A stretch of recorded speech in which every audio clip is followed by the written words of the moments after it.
In the heart of the Arizona Territory, where the sun beats down with an unforgiving glare, a legend was born not of heroism, but of arrogance and its dire consequences.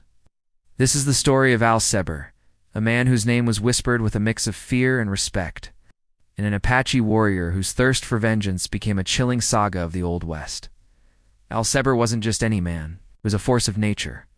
A German immigrant who had carved a name for himself as a chief of scouts for the U.S. Army, he was tough, relentless, and knew the rugged Arizona landscape better than almost any non-native. He had tracked, fought, and negotiated with various Apache bands for years.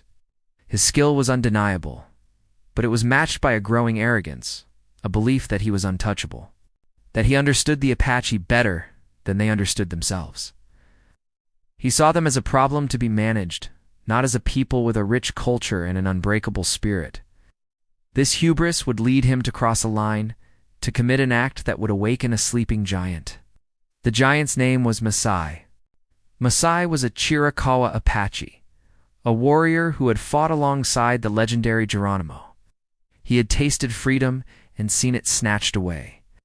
When Geronimo's band surrendered for the final time in 1886, they were promised a return to their lands after a brief period of imprisonment.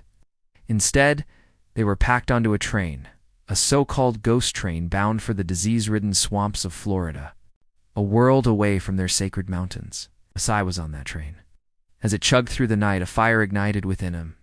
This was not the life of a warrior. This was not the fate he would accept. Near St. Louis, under the cover of darkness, Masai made a daring choice. He leaped from the moving train, vanishing into the night. He was alone, 1,000 miles from home, in a land he did not know, but he had one singular burning purpose: to return to Arizona. His journey back is the stuff of legend. He traveled by night, hunting and surviving, crossing rivers and mountains, a ghost moving across the American heartland. He was driven by a primal need to be free, to feel the Arizona soil beneath his feet once more, and he made it. Against all odds, Masai returned to his homeland. But the home he returned to was a changed one. The Army, under the guidance of scouts like Al Seber, was cracking down on any Apache who dared to live outside the confines of the reservation. They were labeled renegades, and a bounty was placed on their heads. Masai, now a lone warrior, was determined to not just survive, but to fight back. He began a one-man war against the settlers and soldiers who now occupied his people's land. He was swift, silent, and devastating. He would strike a remote ranch or a supply wagon and disappear back into the mountains like a phantom, leaving behind a trail of fear and confusion. The newspapers called him the Apache Kid, though he was a separate individual from another famed outlaw. To the settlers, he was a terror.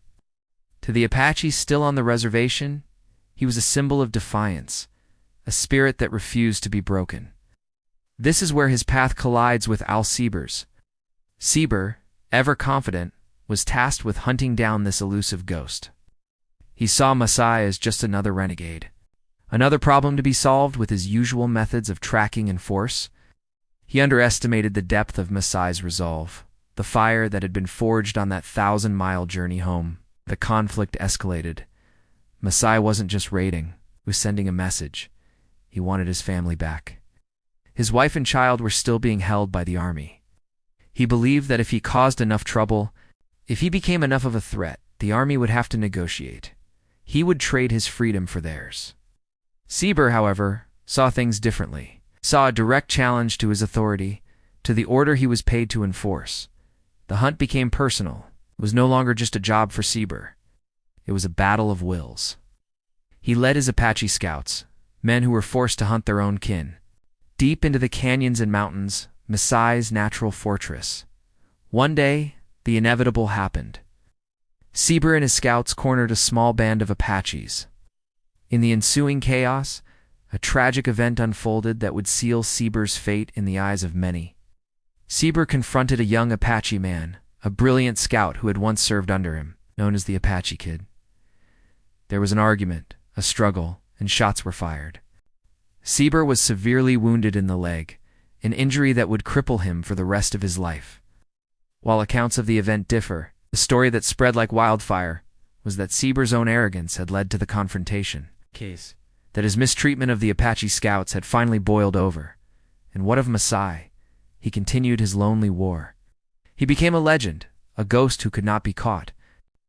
Stories claimed he found a new family, fathering children in the secluded mountains, creating a new, free band of Apaches hidden from the world. Al-Seber, the once feared chief of scouts, was left a shadow of his former self.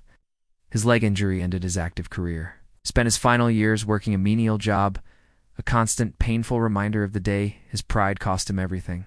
His story serves as a stark warning that underestimating an opponent, especially one fueled by a righteous sense of vengeance and a desperate love for their people, can lead to a downfall more profound than any battle lost. The legend of Masai, the Apache who jumped from the ghost train, endures as a powerful testament to the unbreakable human spirit and the relentless pursuit of freedom. He was more than a renegade. It was the consequence of broken promises, the embodiment of a warrior's vengeance against a world that tried to erase him. Al-Seber awoke a force he could not comprehend, and it was a force that would haunt him until his dying day. The vast, silent desert remembers them both, the arrogant scout and the warrior who refused to be chained. Thank you so much for watching.